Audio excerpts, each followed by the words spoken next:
First the floor, Jake Eisenberg, joined by Sam LaFrance of How About Then Celtics. We just watched another beautiful display of basketball. Summer League, Celtics versus the Heat. Much better game than the Knicks Celtics game that we experienced yesterday. This was a lot of fun, despite the fact that we just went through another fourth quarter collapse to the Miami Heat, this time wearing Summer League uniforms, Sam. Yeah, so I was actually going to say I hated this game.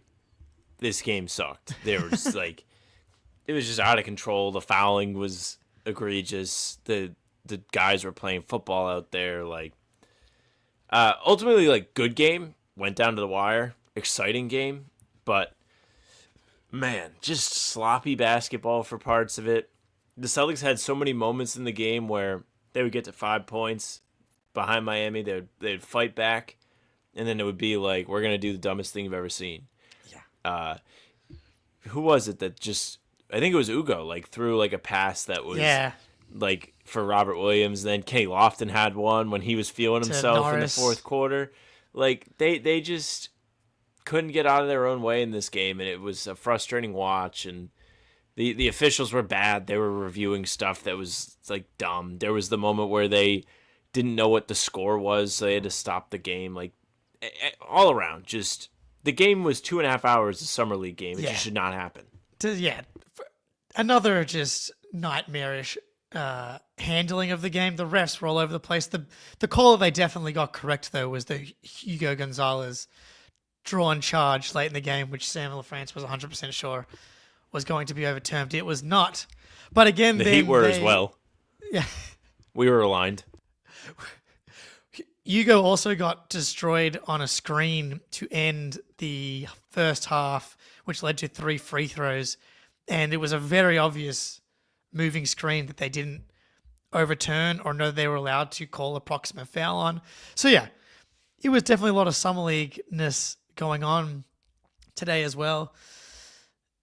Putting the Celtics' chances of advancing to the playoffs in jeopardy pretty significantly. You basically have to go undefeated in order to make it through. So this is probably it as far as making it through to the next round. So we might only have one Summer League game left, which is both incredibly sad and also the sweet, sweet release of not having to watch too much more Max Schulger. I'm not even going to put Kenneth Lofton Jr. in that because Kenneth Lofton Jr. may have been the star of the show tonight. But let's start with Jordan Walsh. Our beloved Walshy, who was having maybe his best game as a Boston Celtic. He was in 10 minutes, had 13 points, 3 rebounds, 5 for 8, got into the free throw line, had an incredible finish. And then on that finish, he pushed, I don't think it was Pell Larson, it was that dude that hit the dagger. Stevenson. 3D printed heat culture guy that they drew Tyler Hero from memory. Incredible. Eric Stevenson. I'm looking at the box score now. Unsurprising, he does not have a picture in on the box score here. The gray silhouette. Yeah. Watch out for that guy. Probably, dude. Probably. Pell Larson, honestly, was pretty solid tonight as a guy that the Heat have probably found late in the second round, which is frustrating, but pushed Eric Stevenson to get his first technical, and then 60 seconds later, what was he? He was defending. It was the first half, and they were going down the other end. And he pushed Larson. It was a foul, and then he really pushed Larson directly into Brad Stevens, Bill Chisholm, Zarin, Gotham, and got himself ejected. And in the midst of this, he's doing the KG, yeah. And I'm like, bro, you should not be happy. You just got yourself ejected in the second quarter of a Summer League game on a team in a situation where you don't have a guaranteed contract. Just incredibly, incredibly dumb. And I get that this is Joe Mazzulla, he's going to love this. Awful, awful, awful maturity. And who knows? That could have been the difference in the game. Well, that's the funniest part is he thought he really did something. Yeah. He was I got away with it. I baited him into getting a tech, yay me. And then they had to break the news to him that he had been ejected when he went back to the Celtics bench. And it was him being wait, what? And then they just escorted him out of the arena. Yeah, pretty rough. Pretty rough. He gets the WWE exit, Draymond Green style, high-fiving fans on the way out. Yeah, not what we were looking for, Jordan Walsh. Yeah, look, not a bad game, though, I guess, to hang with this version of the Heat. Like, Khalil Ware was incredible as a rookie last year, and he was awesome tonight. 21 points, 15 rebounds, didn't miss a three. Pretty good defensively. Pelle Larsson played a ton of real minutes for the Heat last season and was pretty solid as a rookie. Kira Lewis has kind of bounced around a little bit, so they obviously have some guys. Keshad Johnson, I'm pretty sure, has played a little bit here and there as well. But it's disappointing, man, because Walsh was playing really well. Hit that nice little movement three, that lovely finish, and then it was ripped away from us, sadly. Do you give Walsh arrow up, neutral arrow down? Are we taking away all of his positive contributions for the complete brain explosion that he experienced? I think he gets the one arrow. One arrow up, played 1.5, played well in 1/2. That's fine. Maybe like it's like one arrow with like Asterisk? I don't even know what the asterisk maybe. Like maybe that's like the right thing. I was trying to think of like a silly emoji. I couldn't really think of a good one. Maybe it's like the guy like drooling or something like that. Or like his brain exploding. Like one of those. Arrow up, parentheses, WTF. I think that's fair. Disappointing. So, you got to bounce back for us, Walshy. Arrow up, boxing glove. Arrow up, dog. 10 minutes, muscle. 13 points. The flex. He was showing the muscles. He was averaging more than a point a minute. Tough to see. Baylor Shireman. What a time it's been for Baylor Shireman and for those passionate on either side of the Baylor Shireman fandom experience, because the Baylor Shireman stands that have popped up since being drafted and since the kind of back half of the regular season, not even back half, back ninth of the regular season, saying that he's like totally capable of replacing Hauser, which we've covered. The Baylor stands are turning me against Baylor, and I don't want to be turned against Baylor. I want him to be good, but we don't know if he's an NBA player yet, and I don't think he's shown anything that should make anybody feel like very confident that he is an NBA player. So comes into today barely being able to hit a shot. Was able to hit more shots tonight, but 7 for 19, 4 for 13 from 3. I will be fair though. At least 2 of those threes were like late shot clock, end of the game, kind of had to take him shots. But at the same time, he takes those types of shots on purpose, Sam, and he thinks he's a really good tough shot maker, and I just don't think he is a really good tough shot maker. And I think that it would really behoove him to hunt better shots. So he definitely improved today. 9 assists, 5 steals. But the steals all came because he was pressuring full court and just kept back tapping dudes. It was a very weird game from Baylor Shireman.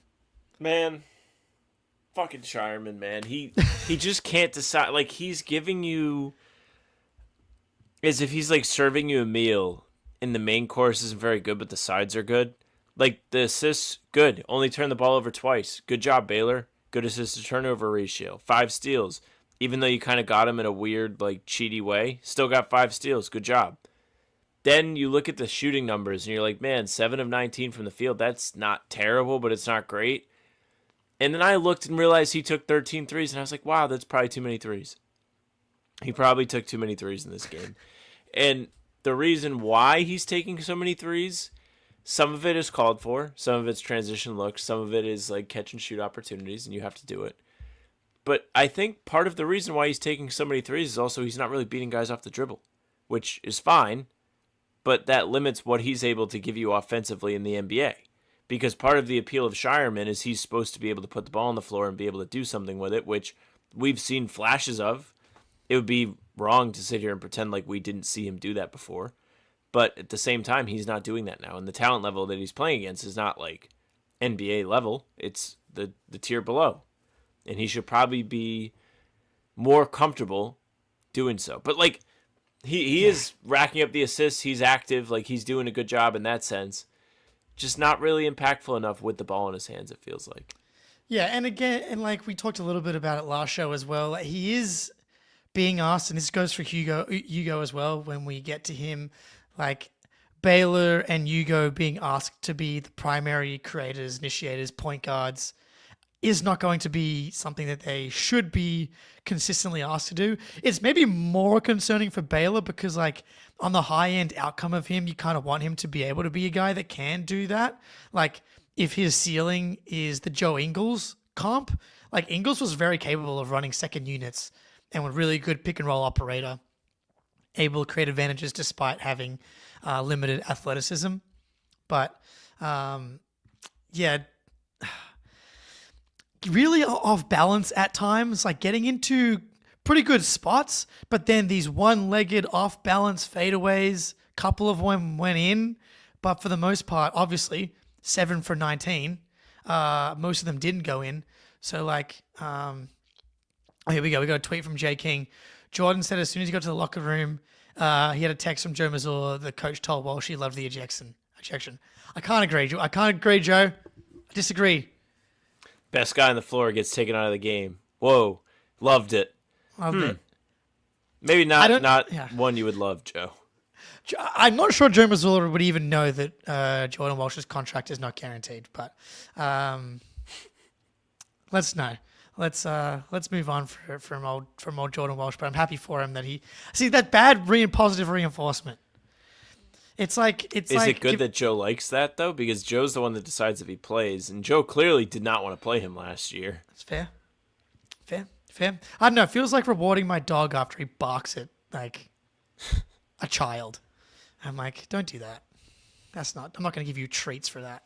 Anyway, Baylor, just would like to, again, I'm not writing any of these dudes off. I'm not writing Baylor off. Like, these basketball contexts are, like, such a schmozzle. Like, you know, him as the main point guard playing with Max Schulger and 19-year-old Hugo Gonzalez and Isaiah Wong and Norris, like, not going to be mistaken for having the requisite infrastructure to look good. And then defensively, the game plan continues to be weird, over-aggressive scheme where Baylor was picking up full court all game long and getting blown by every possession. And I don't know what the point of that was. Like you're never going to ask Baylor to be the guy picking up full court. No, like that's just not going to be something he can do. And then you have Hugo out there, and it feels like if you were going to ask one of these guys to do that, it feels like it should have been Hugo or Walsh or Schulger. But I guess maybe you're just asking these guys to do things they're uncomfortable doing because it's summer league and doesn't matter. It's impossible to know, but we did learn that Baylor's pretty good at the back tap. But like, if you rack up 5 steals doing only back taps, like that's not a good sign of good defense.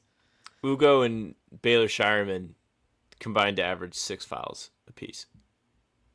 So they would have both. Well, technically, Ugo had 7 fouls, which is more than you are allowed to have in an NBA game, and Baylor had 5, which is 1 less than you will foul out in an NBA game. So to say that they were playing elite defense would not at all be accurate. The 5 steals are almost tainted by the fact that he had 5 fouls. One of the Ugo fouls was not fair because he got launched by the moving screen on the full court heave before halftime. Yeah, really weird just picking up full court, huh? Like, this is almost... Summer League has turned into who can impress Joe Mazzulla the most by doing stuff that doesn't make any sense. Like this game in particular. Jordan Walsh getting tossed, like Mazzulla loves it. Sure, Shireman picking up full court. Is it by Matt Reynolds' instruction? Probably. But at the same time, like I'm sure there is some Mazzulla mindset that goes into that. That's like, I want to see the guy trying really hard. Like it's almost like all the guys on the Summer League team had the chat that parents have with their kids or like whoever before like a high school tryout. It's like, be the guy that dives on the floor. Like if you're not really good, like win with your heart. And they're all just trying to do that. And for some guys it works. Like Ugo is clearly a heart guy. Sharman kind of is, but I don't think the full court press works for him. And Walsh, I mean, he got himself fired up, I guess. Like, he played well. The play of the game may have been the Baylor Shireman dive on the floor, touchdown pass to Jordan Walsh. That was sick. Like, that was I sick. actually forgot about that. Electric, incredible. So, like, that got to give credit to that. Baylor, I've got a side arrow. Side arrow. I can't go up arrow. When you're 7 for 19 and the defense was still a mess. But Summer League's Shamazel did. What a tough environment to evaluate players. But I'm going side arrow. Side arrow's fair. Efficiency was not there on either end. 5 fouls for 5 steals. 36 or I guess 37%. 9 assists. Got to give him the 9 assists. The 9 assists were efficient. That was awesome. Say. Great stuff. There was definitely some great passes. Some nice drop-offs to... The football pass was crazy. He had a drop-off to... Lofton, short roll. Yeah. He had one to Walsh, too, where he just shoveled it to him in transition. It was perfectly timed. The passing is legit. Like, I do believe that he's got really nice passing and really nice vision, but it's going to be difficult to leverage if he's asked to be creating a lot on his own. And in a perfect environment where Tatum's available, you've got Derek, you've got Pritchard, and even Simon's like, I think Baylor's to me, I would say the better passer. But Simon's is just so much more athletic and explosive that he's able to offensively talented. Yeah, like can actually make some of these tough shots. Like he's able to kind of just, make some of these passes more of a reality just because defenses have to bend around him. But Baylor, I'm side arrow. I think that's fair. And we move on to our precious baby boy. Spanish Kawhi had a rough showing today. Hugo Gonzalez. The first half especially was tough. He had 5 fouls in the first half. Ends the game with 6 turnovers, 3 for 12, 1 for 7 from 3. And he was so frustrated with himself. And I enjoyed seeing that. Like, I feel like if we've learned anything from Hugo so far is that the mentality is definitely there. The intangible stuff that he was was a big part of why they drafted him. Like, serious competitor, really wants to get better. But man, does not profile as a guy at any point really in his career as a lead guard, a lead initiator. And he was the number 2 guy out there today. And asking him to handle pick and roll and stuff like that against a Heat defense that was pretty solid today, kind of setting him up for success, for the opposite of success, sorry. And something that he does, he's basically predetermining what he's going to do before he does it, like way before he does it. He's like already hit the Euro. It's like he's lagging and he's playing 2K and he hits the Euro button before he knows what the defense is actually going to do. And Euro steps, defense is already there. And then half the time he's throwing out these passes because he hasn't created enough space, or he should just shoot the shots. Like he actually had a couple of nice moves and I was like, just put the floater up as opposed to throwing out these terrible passes. He really struggled offensively, but I think like he's just not going to be asked to do anything like that in his rookie year at least. You're on mute. Son of a bitch. She shot 1 of 7 from 3. I thought he looked clean shooting it, looked confident shooting it. Ugo had like a sneaky clutch stretch in this game where he made a 3, then like got an offensive rebound and put the layup back up. Like you were screaming in your house because of Ugo. The rest of the game was not good. He had like perpetual sad face in the first half. Like he just looked like he was like genuinely discouraged by what had occurred. And listen, it's going to happen. You're not going to be perfect. This is a transition for him. He still has to like kind of get acclimated to the way the NBA game is played compared to Euroball. I'm sure there's some sort of difference. But yeah, worst showing of the Summer League campaign for him, for sure. Yeah. He made 3 free throws, 3 out of 4. Take that. Jake, I didn't tell you about the Wi-Fi. Sorry, tangent. Oh. So I'm not going to live in this house in 3 days. Yeah. My parents decided they would like to get new routers. As I'm on my way out. Yeah, pretty pissed. I was thinking that you're looking pretty crystal today. Yeah, sure. For 3 days. Got brand new ones. Yeah. Yeah. Well, better late than never, I guess. Hopefully your new place has electric routers, high speed. I hope we have electricity. That'd be cool. Yeah, that'd be awesome. Like not a good game for Hugo, but the context is just brutal for him. Like he's the 19-year-old, 28th overall pick. That's not a point guard being asked to be point guard. Like it's no surprise that he struggled to me. But it's also funny that he didn't really struggle in the first 2 games because they were still asking him to do stuff like this. Like my take from game 1. In the second game. Oh yeah. I'm sorry. Game 1. You were busy with your engagement. Yes. Congratulations to your friend. Yes, but he was asked to do it in game 1, and they were like pressuring him, and he truly did not get rattled. Like they were picking him up at half court. Like he looked pretty good. Didn't get flustered. Didn't pick his dribble up. Was pretty good at shielding the ball with his body. I was impressed. I was like, wow, like they really knew what they were talking about, putting him at point guard. Like he's capable of this. And then today was just a different story. He really was going down the lane with no plan. Yeah, it was tough for him. I wonder why he didn't play yesterday. But it's good reps for him, honestly, to have to go through that, get stronger with the ball. Shout out the chat, everybody. Appreciate you being here. Summer League, True Sickos. Like the stream if you're here. And Michael Pruitt in the chat, just like firing, hates everybody. Jake is like the commander of the anti-Baylor. He's like going to war with people on Twitter. What are we talking about? Yeah. Am I missing something? Like, are you actually watching the show, Michael? Like, Shima goes 2 for 200 and we're still optimistic. I'm like the least optimistic Baylor media person at the moment. I do not think that he has shown anything to make people think that he's an NBA player yet. I'm still hopeful because I'm a fan and want him to be good. But like, if I had to bet my life on whether or not he's a top 9 rotation player on a good team right now, I'm probably betting no. Hugo, on the other hand, is his second to anything type of like NBA action, like adjusting to speed, the way the game's played, and also a role that he will never play and should never be asked to play. What I did love, the offensive rebounds. Like, you're seeing the motor, you're seeing the length, you're seeing the athleticism. I like that. That's something that I think is going to very obviously translate. Playing tough defensively, coming over and being a good help guy.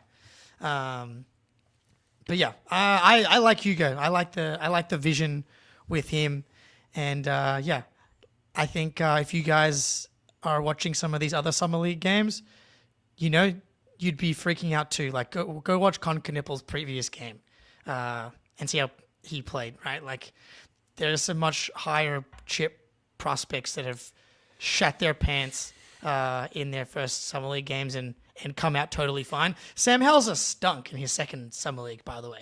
So like, still stinks. making still stinks. Still stinks. Hugo, I'm going 1 arrow down. Does he deserve multiple arrows down, Sam?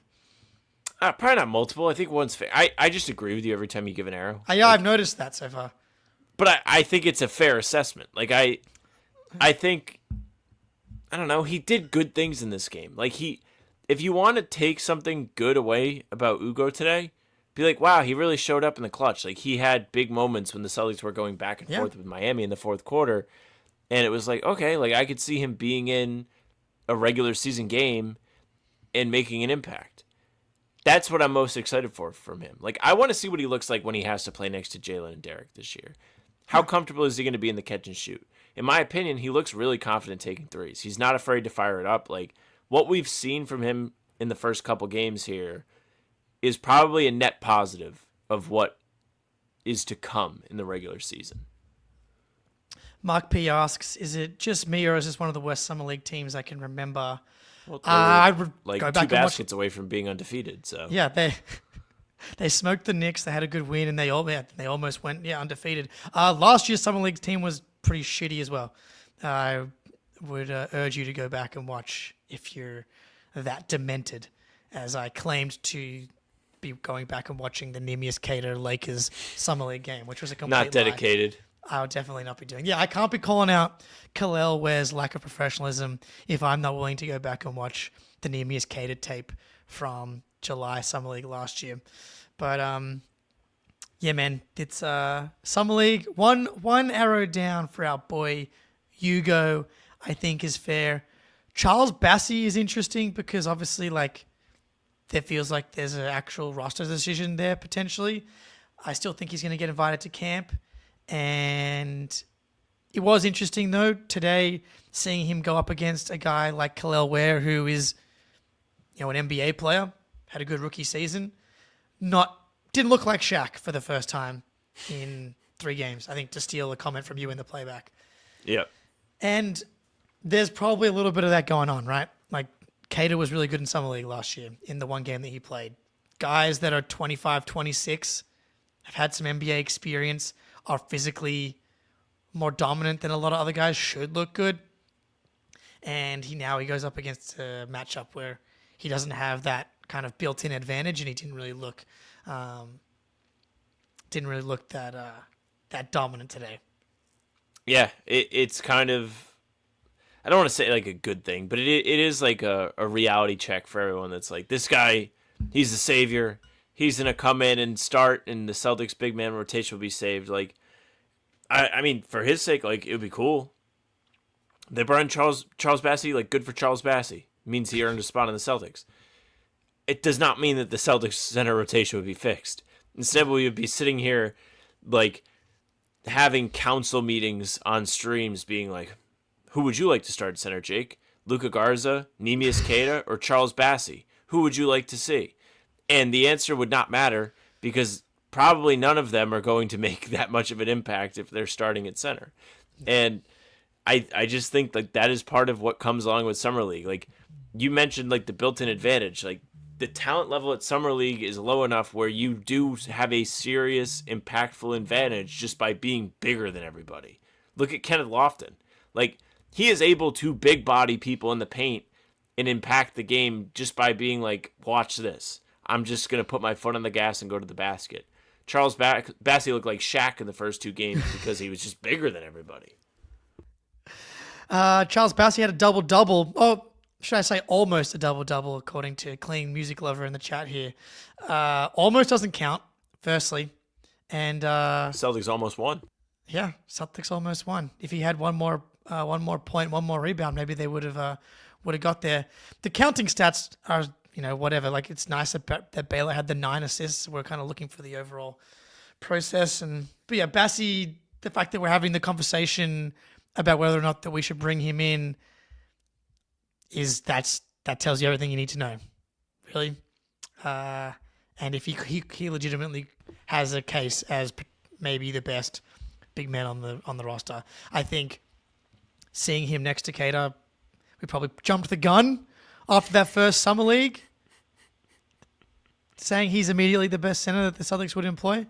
But it's never good if you're like talking about a Summer League guy that you didn't draft, being like, is he the answer? Never good. I didn't like that Amari Williams didn't play today. He only played 16 minutes yesterday. He can't handle a back-to-back. I just think they're like, who really cares about Summer League? And it's not worth even like the slightest risk of some bullshit injury happening because your body was a little too tired. Yeah, maybe they got 2 days off now, 3 days off for the big man Amari. Maybe he'll bounce back here. Yeah, Bassey with 4 NBA seasons and playing Summer League, but that's sometimes what happens. Like, Baisley, like the guy that used to play for the Thunder, he's around. Like, this is the chance he was on the Thunder like 10 years ago. Yeah, dude, and he's 27 and in Summer League right now. Bassey with a bunch of injuries. Like, there are older guys that do, find their way onto these rosters, and they do find their way onto real NBA rosters through this path. Like, it does happen. Hugo, more like P. Hugo. Burley, Sullivan in the chat. Creative. We like that. Bassey would be better than Garza. I just think we don't know. Even if that's true, it's still sad. What are we talking about? Yeah, like he's not a Not a starter. Michael Pruitt. I know I'm seeing some Pritchard hate in the chat here. Jalen Brunson is 6 foot tall and is a top 10 player in the NBA. I think you can definitely start someone that's 6 foot tall. Chris Paul, I think, started the entirety of the season when he was healthy for the Spurs. Like, you definitely can, and it's not really a height problem. It's more of a question of like how intense you can be on defense, like how much of a pest you can be if you're switched on to a bigger player. And like Pritchard last year showed he was more than willing to do it. Yeah, I think if you're too, I mean, Chris Paul was an amazing player, but he is 40 years old now. I mean, your two options to start are Pritchard and Simons, and I think Pritchard's the better player, and Simons being 4 inches taller does not make him a better player. It has nothing to do with that. Pritchard's a significantly better defender than Simons, significantly better defender than Kemba was as well. I'm excited to see Pritchard in this upcoming season. So, Bassi, I'm going to give him a side arrow. Don't think it was an arrow down, but you know what I should do? I should throw this to you first so that you have a chance to make up something that I could potentially disagree with, or it sounds like you're coming up with your own thoughts. But I'll let you do the next one. But I've got a side arrow here. I'll go down arrow, just because I mean the hype behind Bassi for these first 2 games, like this was like a real reality check. Like if you're thinking like purely like looking at a stock graph or whatever you would call like the live price of a stock, like it was high. And now it's like, oh, wait, no, this is not really that valuable. So it's actually gone down. That's fair. That's true. Like, there was like, oh, man, have we found the next Dogecoin? There are people that still think that. They're like, he's going to start on this team next year. Yeah, they might be right. I wouldn't tell them that they're definitely wrong. All right. It may have been too long since we got to this guy. Kenneth Lofton Jr. What a turnaround from begging Brad Stevens to get this guy off my summer league team. He was the best player on the Boston Celtics, I think, tonight. 5 for 7, few rebounds, and he was clutch. He was the go-to guy down the stretch. Hit a big 3, had a nice bit of chemistry in the 2-man game with Baylor Shireman. Clearly, someone spoke to him and was like, "Please play team basketball." And if he had done this since the beginning, I think that the narrative could be a little bit different right now. I think there's a chance that we could be like, is Lofton as a change of pace guy maybe the answer instead of Bassi? But we do have the first game, and we do have the second game. But he was good today, man, punishing some mismatches. Lofton, show me something, big fella. Yeah, we all saw the first couple games, sadly. we did watch him. I mean, the clip of us just laughing at him trying to go coast to coast. It lives in my brain. It happened. He was allergic to passing in the first 2 games. Yet today he played like an actual, still had like star level gravity. I would say like he was doing impactful things and making the defense pay attention to him. But he actually just used it to make plays and kick it out and find the open man. The things he wasn't doing the first day. I don't know. How are you trying to get an NBA contract and you just can't play basketball the way it's supposed to be played? It's not that hard. Like, I can see it. It was so obviously an easy thing for him to change. Like, it wasn't hard. He did a good job today. Yeah. It's too bad. Like, you make a great point. If he played well the first 2 games, we would be having a whole different conversation. Like, it wouldn't be, oh, haha, like, Kenny Lofton's in the game. Time to see him bulldoze through traffic and try his best. It'd be like, whoa, he's really making an impact. What if they brought him in? And it's still kind of like that, but the case isn't as strong. I wonder if he just had a culture shock adjustment period. You know, he just got off the plane from China after being the MVP. It took some time maybe to adjust. He's like, I'm the MVP. I'm coming to Summer League. I'm going to show why I'm the MVP. It's not just China. He's not the first guy to maybe overindulge in touches and shots at Summer League. Baylor Shireman probably can relate a little bit to that after game 1. So, man, he played within himself, and like he clearly has nice feel and skill as a big man. The problem is like the reality of the NBA, him punishing big men, he was able to kind of go at Kel'el Ware. I'm not sure how many dudes in the NBA he's going to be able to like do that against. Like, is he doing that to Miles Turner or Bam Adebayo? Or he might be able to do that to Miles Turner. I'm not going to lie to you. Yeah, Miles Turner's not a bad defender. He's just built really awkwardly, and you're right. In my head, is not hard to knock him off balance. Chet, yes, but I think Chet would still block him. Chet underrated. Chet would be against the stanchion. Yeah, but he would still block him. I think he'd be both knocked against the stanchion and collecting blocks.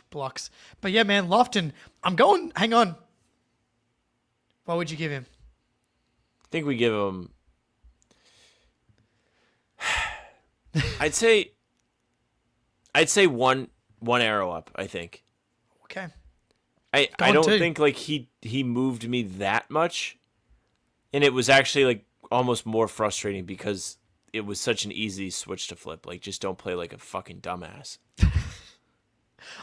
Going back to your stock analogy, the It's stock true. dropped so significantly after They game were one paying that, you to like, buy the stock. Yeah, exactly. Like we went up from like 5 cent stock to like a 42 cent stock all of a sudden.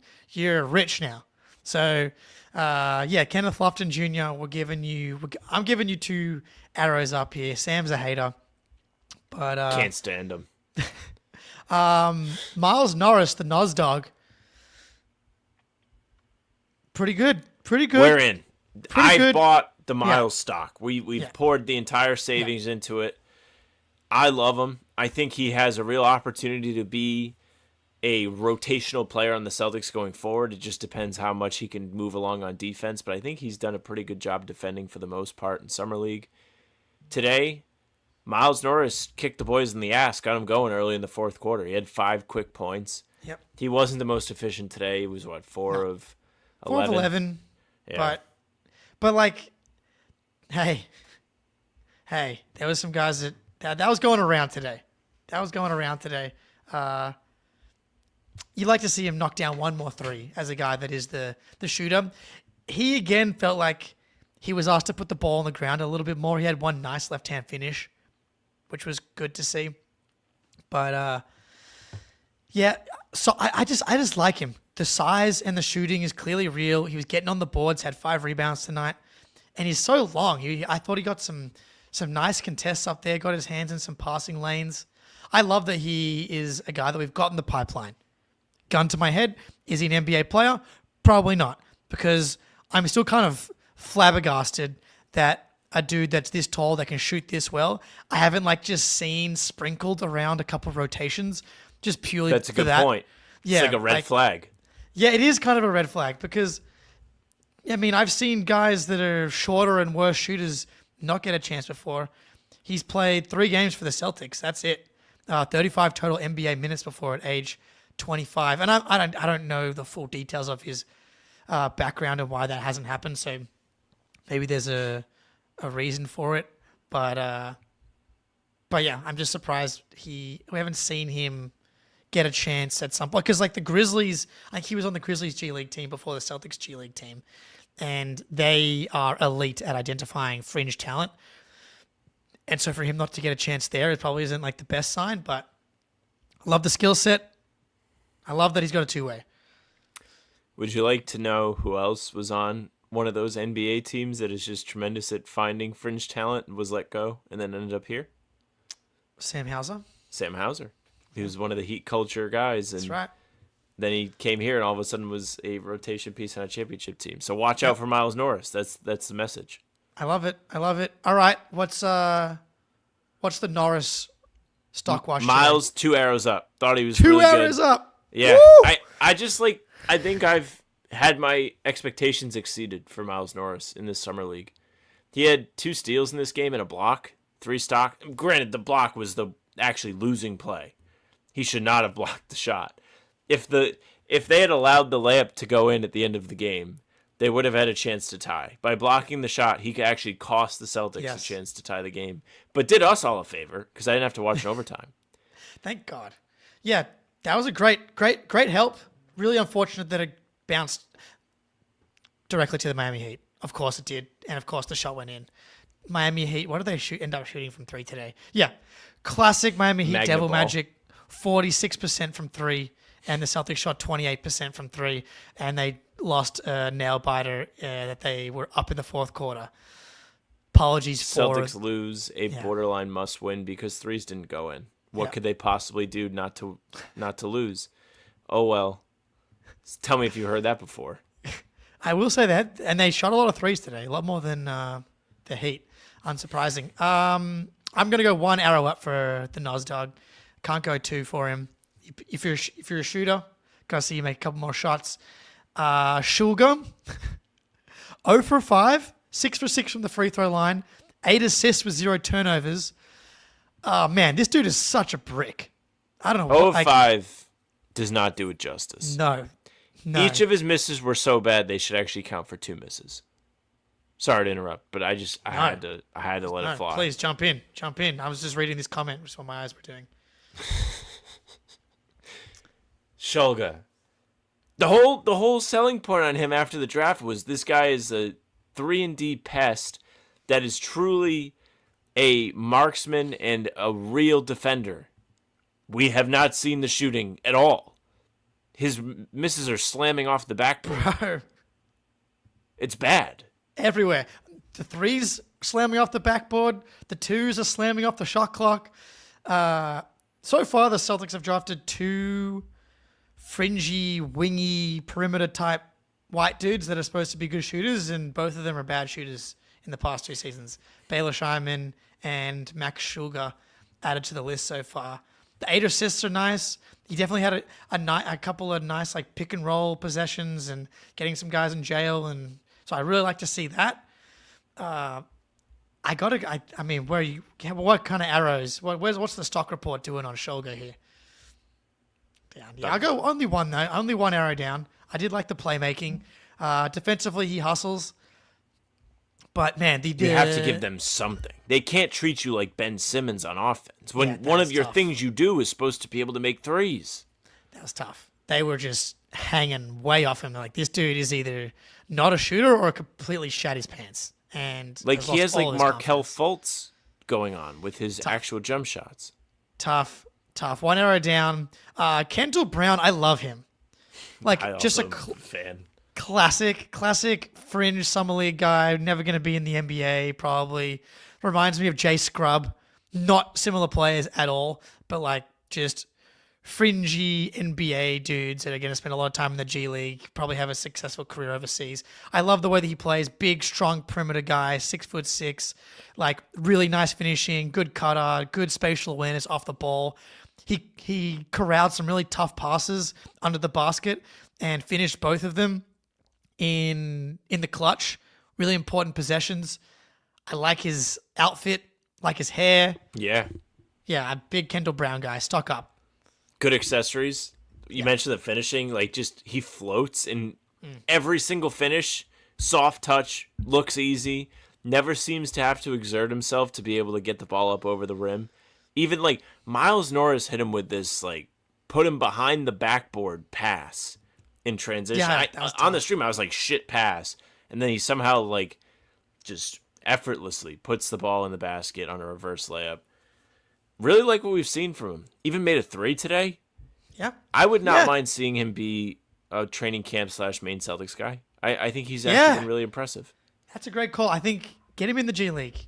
And then once we promote either Norris or Amari Williams to the full-time slot, then he can have a 2-way. I like it. He's got to just shoot 1 billion threes because right now he's just a non-shooter. But it doesn't matter to an extent if you're going to be that good around the rim. That's the thing. Like, Baylor and Walsh are going to have to shoot around the rim because they're not. And hey, Walsh had that lovely finish. The touch is definitely there to an extent. But Kendall Brown dunk on the first play of the game. It's not okay. Yeah. Hey, settle down. But if you're going to be this good at finishing around the rim, then I don't give a shit. Now, can you do that at the NBA level? I don't know. We'll see. Big Kendall Brown guy. Sam. That's probably enough, I think, today. 45 minutes on Celtics lost to the Miami Heat, which I hate saying out loud. But good for the tank. Pell Larson looks like an NBA guy. Khalil Ware, definitely an NBA guy. Bridges and Wong, they were both bad today.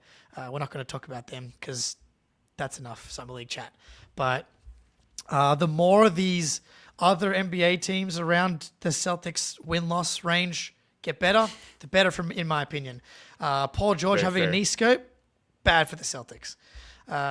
Khalil Ware and Pell Larson being good for the Celtics. But yeah, it's any closing thoughts for us, Sam? Closing thoughts. I got nothing going on upstairs. Anything to plug? Jack and I will be on the channel tomorrow morning with a game recap that'll be recorded in probably an hour and a half, which is not ideal, but it's part of the grind. We have stuff every single day on the How About Them Celtics channel, so be there. No full pod tomorrow for those that are regular listeners. It's just going to be the game recap.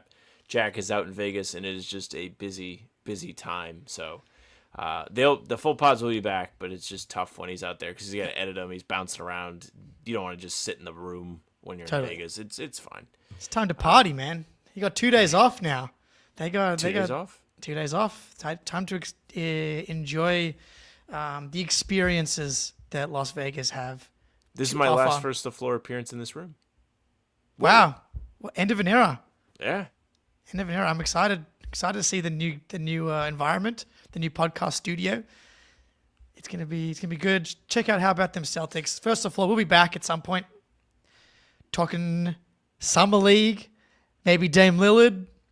Al Horford still hasn't signed. Ian Horford is the puppet master holding the rest of free agency up at the moment. Ian Horford on the show? That might be our best chance. Our best chance to get an NBA player. Ian Horford runs the show in the Horford household, it appears. Sam, it's been a pleasure. Everybody in the chat, good to see you. Till next time, go Celtics.